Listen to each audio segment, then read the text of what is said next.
শুভ সকাল। আজকে আমি একটি খুব সুন্দর মনোরম ফুলের দুনিয়ায় চলে এসেছি, তাই ভাবলাম তোমাদের সঙ্গে একটু ছোট্ট করে শেয়ার করা যাক। তোমরা দেখছো আমরা এখন আমাদের রামপুর বাজার রেল স্টেশনের রাস্তা দিয়ে যাচ্ছি।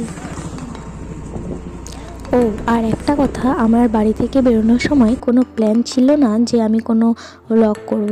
তো রাস্তাতে এসেই এখানেই আমার হট করেই মাথায় এলো যে যখন নার্সারিতে যাচ্ছি তো তোমাদের সঙ্গে একটি ছোট্ট করে ভিডিও শেয়ার করি, কারণ নার্সারি মানে একটি মন খুশি করার একটি জায়গা, তাই ভাবলাম একটি ভিডিও করা যাক। আমার সঙ্গে আছে আমার দাদা আর আমার জিজু।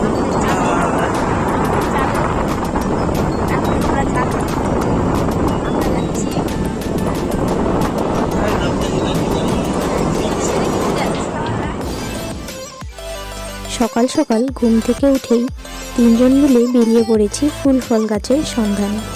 এখন আমরা চলে এসেছি দাঁড়ালহাটে। তো দেখতে পাচ্ছ এই পাশে একটা রাস্তা চলে গেছে, এই সাইডটা চলে গেছে তপন, আর এই পাশের রাস্তাটাকে কি বলা হয় আসলে ঠিক আমি নিজেও জানি না।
ওই যে ধীরভাজে একটা মোড় আছে, সামনে চলে যান, বলবেন যে সাথিয়ারটা পার হলে, ব্রিজটা পার হলে একটা ধীরভাজে একটা মোড় আছে।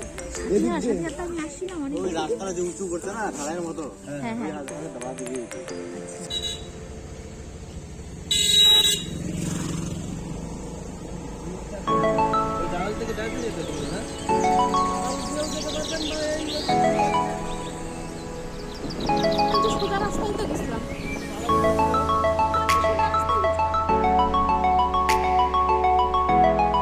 দেখতে পেলে তোমরা যে আমরা গান গাইতে গাইতে ভুলভাল রাস্তায় চলে এসেছি।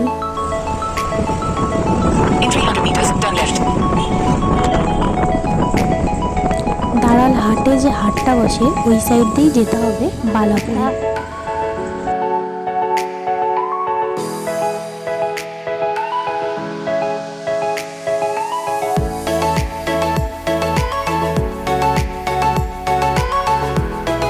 তো ফাইনালি আমরা ওকে জিজ্ঞাসা করে ম্যাপ দেখে আমরা চলে এসেছি বালাপুর নার্সারিতে। এসেই দেখি চারিদিকে শুধু ওয়াও ওয়াও ফুল গাছ। প্রথমে ঢুকতেই তো আমরা দেখলাম যে প্রথমে ছিল অনেক ধরনের ফুল গাছ। তো একটু সামনে এসে দেখি এখানে ছিল বিভিন্ন ধরনের আম গাছ, লেবু গাছ, মানে অনেক ধরনের গাছ ছিল, জাম, কাঁঠাল, লিচু, সব ধরনের গাছ ছিল, যেগুলোর আমি নাম বলতে শুরু করলেও শেষ করতে পারবো না। এত সুন্দর সুন্দর চারিদিকে ফুল গাছ দেখে মনের ভিতরে একটা আলাদাই আনন্দ কাজ করছিল, আর যেটা কখনোই বলে বোঝানো যায় না। বুঝতে হলে তোমাদেরও আসতে হবে। দিদিরা এখানে মালিকের সঙ্গে কথা বলছে কোন গাছটা কেমন কি দাম, কোন কোন গাছ কিনবে না কিনবে এগুলোই কথাবার্তা বলছিল। আমরা অনেকটা টাইম নার্সারিতে কাটানোর পর প্রচুর ফুল গাছ, জাম গাছ কিনে, এই যে দেখছো আমরা অনেক গাছ কিনেছি। আমরা টোটো ভর্তি গাছ কিনে অবশেষে বাড়ির পথে রওনা দিলাম। ভিডিওটাকে এখানেই শেষ করছি। Tata, bye bye.